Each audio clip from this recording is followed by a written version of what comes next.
Salut à tous, on se retrouve pour l'épisode 3192 du Zap Image. On commence aujourd'hui en ce dimanche 26 janvier avec des anniversaires.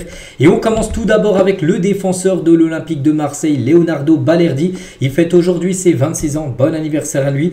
Il y a également d'anciens joueurs de l'OM qui fêtent leur anniversaire aujourd'hui, comme Nuno Tavares, l'arrière gauche de la Lazio. Il fête aujourd'hui ses 25 ans.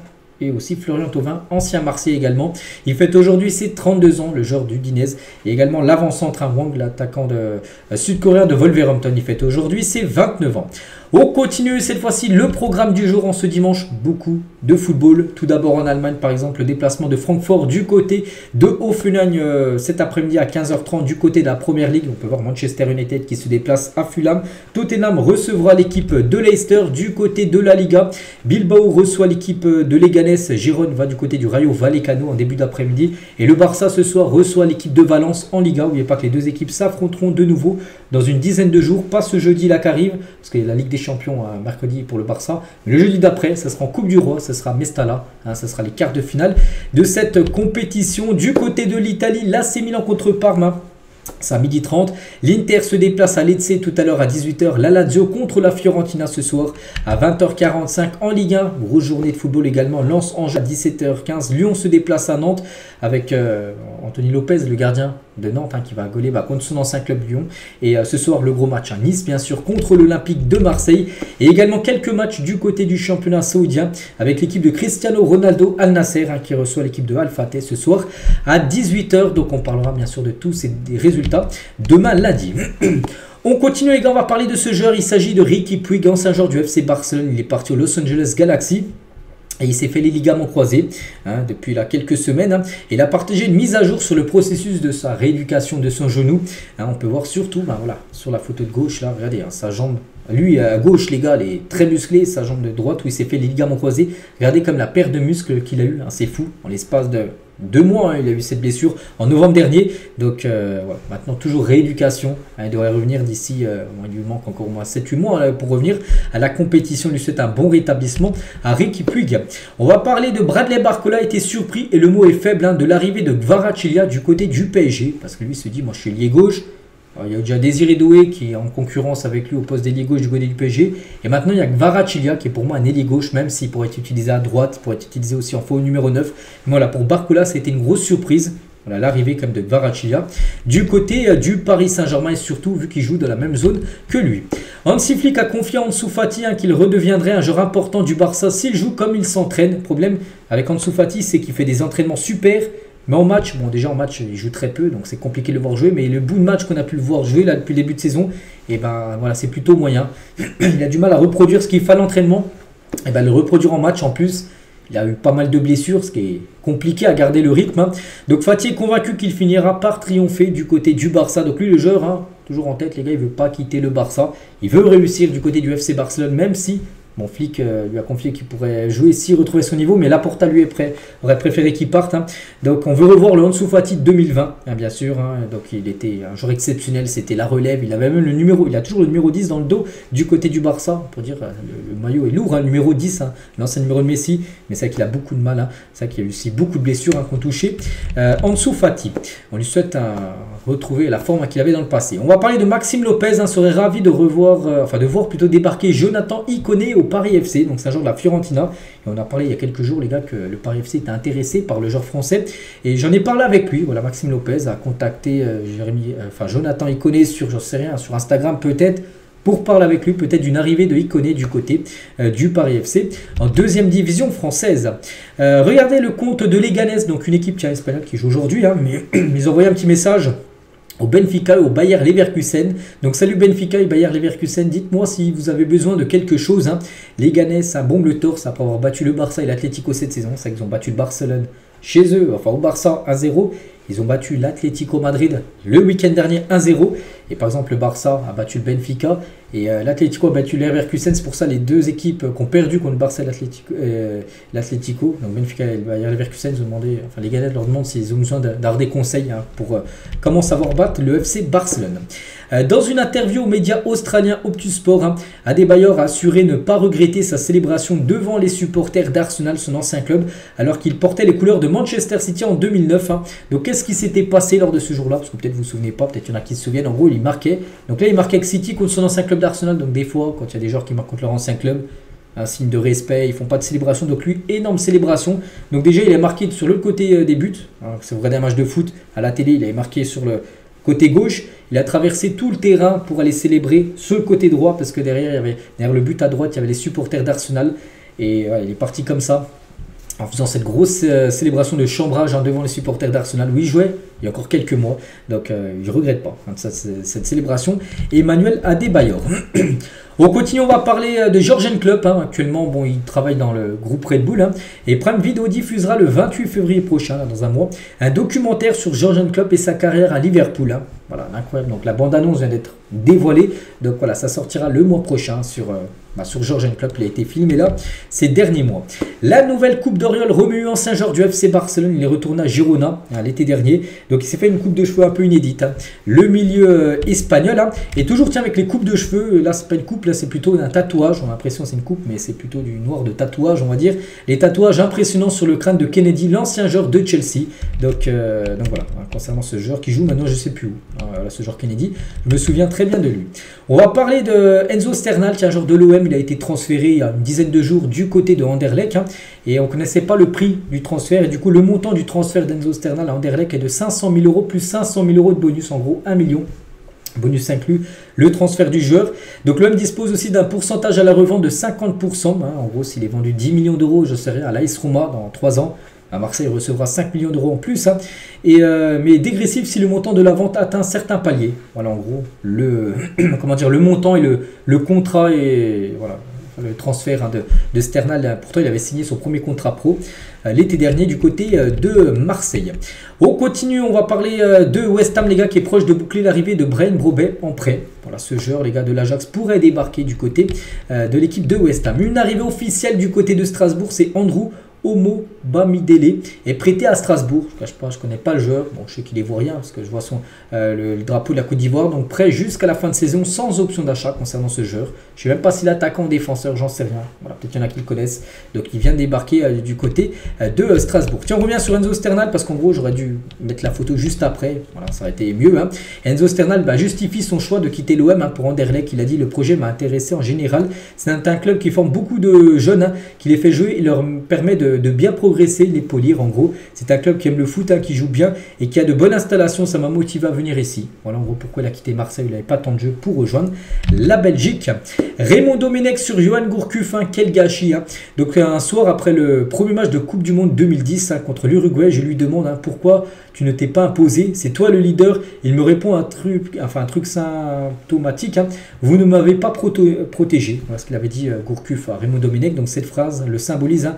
Il faut un foyer. Or, le monde du football aujourd'hui n'est plus une famille. Chacun joue pour sa peau et pour soi. Hein. Il s'est retrouvé comme un garçon bien élevé dans la jungle du football. En gros, de là à en faire un souffre-douleur, il ne faut pas exagérer. Hein.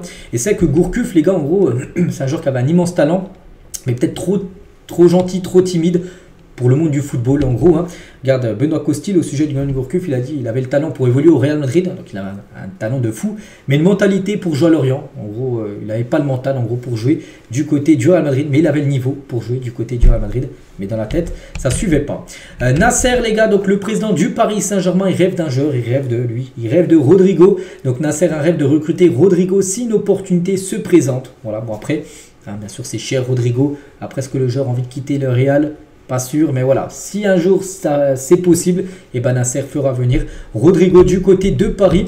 Et toujours tiens avec Rodrigo, parce qu'il est convoité par pas mal d'équipes, comme Liverpool aussi, hein, qui aimerait le signer en cas de départ de Mohamed Salah. L'été prochain, c'est possible, hein, parce que Salah, il est en fin de contrat dans quelques mois. Des nouvelles tiens, de Mason Greenwood qui va jouer pour la Belgique, la Jamaïque. Voilà. Est-ce qu'on n'oublie pas qu'il peut représenter l'Angleterre, mais avec ce qui s'est passé dans le passé, hein, vous savez, les problèmes de justice, il ne pourra plus revenir en Angleterre. Et ben du coup, il pourrait représenter la Jamaïque. Le joueur de l'OM va obtenir le passeport jamaïcain prochainement après avoir terminé toutes les démarches administratives. Hein. C'est le club phocéen qui en profite avec une place d'extra communautaire libérée. Voilà. Parce puisque des places extra-communautaires, tu peux en avoir jusqu'à 4. Et du coup, vu qu'il va passer jamaïcain, et bah, du coup, il y aura une place extra-communautaire libre du côté de Marseille. On va parler de ce joueur Neymar, un joueur que tout le monde connaît, mais une stat folle quand même sur Neymar, les gars. Donc, n'a joué que 20 matchs depuis la Coupe du Monde 2022 où il est sorti en quart de finale contre la Croatie. Ils se sont fait éliminer contre la Croatie, puis après il y avait Croatie-Argentine en demi-finale. Donc depuis ce match perdu au tir au but, il a joué seulement 20 matchs. 20 matchs, les gars, c'est peu, ça fait 2 ans, plus de 2 ans et demi quasiment, enfin 2 ans et quelques mois, vu que ça s'est joué en hiver. Mais voilà, seulement 20 matchs pour Neymar parce qu'il y a eu énormément de blessures. Et dans une interview, donc Neymar a déclaré qu'il aurait pu jouer à la place de Rivaldo dans la Seleção de 2002, à l'année où le Brésil avait gagné sa dernière Coupe du Monde en 2002. Il n'a pas touché à Ronaldinho et R9 parce que le trio offensif du Brésil en 2002, c'était R9, Ronaldinho et Rivaldo. Donc il a dit que s'il aurait joué en 2002, et ben en gros, il aurait mis Rivaldo sur le banc. Voilà, s'il aurait été de la génération 2002. Réponse du Ballon d'Or 99. Rivaldo a répondu. J'ai entendu Neymar dire qu'à son apogée, il aurait pu jouer à ma place pour la Coupe du Monde 2002. Je reconnais son talent et je crois même qu'il aurait pu faire partie de cette équipe nationale s'il aurait été de la génération pour jouer cette Coupe du Monde. Mais jouer à ma place serait une autre histoire, bien sûr. Avec tout le respect et l'admiration que j'ai pour lui, je peux dire à 100% que cela n'arriverait pas. S'il aurait été de la même époque, et ben Rivaldo aurait été titulaire à la place de Neymar. C'est Rivaldo qui le dit. À l'époque, j'étais tellement concentré, déterminé et affamé de conquérir le titre mondial que personne aussi bon soit-il ne pouvait prendre ma place. Bon, qui a raison, j'en sais rien. Les plus jeunes n'ont pas connu Rivaldo, mais c'était du top niveau, bien sûr. Après, Neymar, voilà, à son prime aussi, il aurait pu faire partie de cette équipe. Mais est-ce qu'il aurait pu prendre la place de Rivaldo? Pas sûr. Et du coup, Neymar a répondu à Rivaldo, car répondu à ça. Donc Neymar, il a dit donc du calme mon ami. Donc tous les joueurs brésiliens qui ont joué la Coupe du Monde sont 100% dévoués et concentrés. Certains ont atteint l'objectif ultime, donc gagner la Coupe du Monde. D'autres malheureusement non. En parlant de Neymar, enfin lui-même, et cela fait partie du football. Je t'ai toujours respecté, je ne prendrai jamais le mérite de qui tu es pour le football brésilien. C'était juste un choix à faire parmi les trois, parce qu'il y a les trois joueurs offensifs, puis il fallait qu'il en enlève un. Donc il n'a pas voulu enlever R9, il n'a pas voulu enlever Ronaldinho. Et bah du coup il a dit qu'il enlevait Rivaldo et il aurait pu jouer à sa place. Donc voilà, en gros, bon, c'est pas un clash les gars, mais le dialogue, on va dire, entre Rivaldo et Neymar. Mais bon, voilà, de toute façon, on n'aurait jamais su s'il aurait pu prendre sa place parce qu'ils ne sont pas de la même génération. Puis Rivaldo était très bon. En plus, il a gagné le Ballon d'Or dans sa carrière, chose que Neymar n'a pas fait. Chose également que Neymar n'a pas fait pour l'instant, remporter la Coupe du Monde. Et Rivaldo, pour l'instant, lui a fait les deux. Et il toujours tient avec Neymar, comme j'ai dit, Neymar 20 matchs depuis 2 ans, voilà, tout ça. Donc Neymar, les gars, avec Al Hilal, c'est quasiment fini. Vers un retour à Santos, normalement, là. Donc les négociations sont au stade final avec Al Hilal. Il devrait partir en prêt, là, jusqu'à la fin de saison, du côté de Santos, son club révélateur, son club formateur, son club, avant de... tout le monde l'a découvert au monde entier avant de rejoindre le Barça. Il devrait retourner au Brésil. Neymar. Alphonso Davies ne signera pas au Real Madrid. Donc le Canadien a accepté de prolonger son contrat avec le Bayern. Pour l'instant, ce n'est pas encore officiel. Mais voilà, on est quasiment dans le stade de l'officialisation. Donc Davies est sur le point de prolonger jusqu'en 2030 au Bayern. Il va toucher un salaire de 15 millions d'euros par an, plus une prime à la signature de renouvellement de contrat, plus un bonus. Voilà, parce que à chaque fois il disait non, mais à chaque fois du coup le Bayern augmentait son offre, parce qu'il voulait absolument le conserver, et du coup il devrait, bon pour l'instant il n'a toujours pas prolongé, mais il devrait très prochainement prolonger du côté du Bayern. Donc s'il prolonge, il n'y aura pas de Davies du côté du Real, parce qu'il était quand même annoncé au Real Madrid l'été prochain gratuitement depuis pas mal de mois, du coup ça ne devrait pas se faire. Florent Malouda s'est engagé dans l'armée par le biais de la réserve citoyenne. Le finaliste de la Coupe du Monde 2006 avec l'équipe de France est désormais officier. Il a intégré un régiment à Kourou en Guyane. Voilà, des nouvelles de Florent Malouda, ancien footballeur qui a joué à Chelsea, il a joué à Lyon, il a joué également à Guingamp. Regardez une photo de lui, du duo Malouda-Drogba à Guingamp. Il y a peut-être, je sais pas, 15, 20 ans, au moins 20 ans, je pense, facilement. On va parler de Victor Osimhen. Il y a un journaliste qui lui a posé une question. Qui sera le meilleur joueur de la CAN 2025 qui commence en décembre prochain, fin d'année là. Moi-même, voilà, pour Victor Osimhen, ça sera lui le meilleur joueur de cette future compétition, enfin future CAN là, où la finale sera à peu près dans ces eaux-là, le 24 janvier 2026, ça sera peut-être la date de la finale, tout simplement, de cette Coupe d'Afrique des Nations. Saviez-vous les gars, Paulo Maldini et Franco Baresi ont joué 297 matchs ensemble. Voici leur bilan, il est fou quand même. 141 clean sheets en 297 matchs, je pense qu'on compte, c'est exceptionnel. Et seulement 221 buts encaissés en 297 matchs. Voilà, donc ils ont pris, oui, des fois des buts, voilà, 221, mais en 297 matchs, c'est-à-dire qu'ils ont fait plus de matchs en prendre de buts que de matchs Ils ont pris des buts, donc incroyable bien sûr cette défense. Zinedine Zidane tient sur Franck Ribéry. Donc la première fois qu'on a fait un stage en équipe de France avec Franck Ribéry, c'était à la montagne à Tignes. Il m'avait lancé une boule de neige. Les autres joueurs étaient surpris voilà, parce que lui c'était sa première fois en équipe de France et directement Ribéry fait une boule de neige. Voilà, sur Zidane, donc tout le monde est choqué, voilà, qu'il balance une boule de neige sur Zidane. Mais moi, en faisant ça, je l'ai trouvé top. Hein. Ce n'était pas un manque de respect, ça montrait qu'il voulait se rapprocher. Il y en a qui n'osent pas, en gros. Hein. Franck, c'était tout le contraire. Moi, je n'aurais jamais fait ça, à faire ça sur Cantona quand Zidane arrive en équipe de France. Jamais, s'ils auraient été en stage, il aurait balancé une boule de neige sur Cantona. Mais Ribéry l'a fait, lui. Hein. Et il a dit à des gars comme Ribéry, on en a besoin dans un groupe, ils font du bien. Voilà en gros ce qu'avait pu dire un Zidane sur Franck Ribéry. Et tiens, toujours avec Zizou les gars, avec le marché actuel, hein, le montant des prix de transfert un fou. Hein, combien coûterait Zidane à son apogée, à sa version prime on peut dire combien ça coûterait? Parce qu'à l'époque, les gars, Zidane, regardez, hein, en 96, les gars, les transferts, par exemple, tiens, Zidane, si on regarde, il était transféré à la Juventus pour 3,2 millions de livres, hein, ce qui fait à peu près 6 millions d'euros. 6 millions d'euros en 96. Alors que là, il était très bon à la Juventus, hein, bien sûr. Donc là, je pense que si à l'heure actuelle, il serait transféré pour au moins 120-130 millions d'euros à sa valeur prime, enfin à son prime, hein, bien sûr, Zizou. Et il y a d'autres joueurs, hein, par exemple, Chiesa, tiens, le père de Federico Chiesa, hein, il avait été transféré 10 millions. Seedorf, les gars, c'était 3 millions, enfin c'est des livres, hein, c'est toujours un peu plus en euros. Ronaldo R9 qui avait signé au FC Barcelone, donc il a été transféré pour 15 millions d'euros, mais à l'époque, 15 millions, les gars, c'était une somme énorme, hein, c'était vraiment voilà, c'était très très cher. Que maintenant, bien sûr, 15 millions d'euros, c'est des joueurs standards, hein, des joueurs bas de gamme, entre guillemets, bien sûr. Donc voilà, pour montrer maintenant l'importance et l'entrée d'argent comme dans le foot, hein, c'est fou. Et on finit, les gars, tiens, avec une question, hein, vous pouvez répondre en commentaire. Pour vous, quelle région du monde a le meilleur trio d'attaquants? Est-ce que c'est l'Europe, l'Amérique du Sud, l'Afrique, l'Amérique du Nord ou le continent asiatique? On peut voir le trio. On voit chaque fois, par exemple, en Europe, Ronaldo, Haaland, Mbappé. Je ne sais pas du côté du continent sud-américain, Messi, Neymar, Vini, ou du côté de l'Afrique, Salah, Osimhen et Sadio Mané. Moi, je partirais bien sur le continent sud-américain avec Léo Messi, Neymar, Vini. On va prendre en compte que tous les joueurs sont leur version prime. Hein, voilà. Donc, c'est vrai qu'il faut faire un choix. Je partirais sur le continent sud-américain qui est quand même très lourd, mais bon, ils sont tous lourds bien sûr.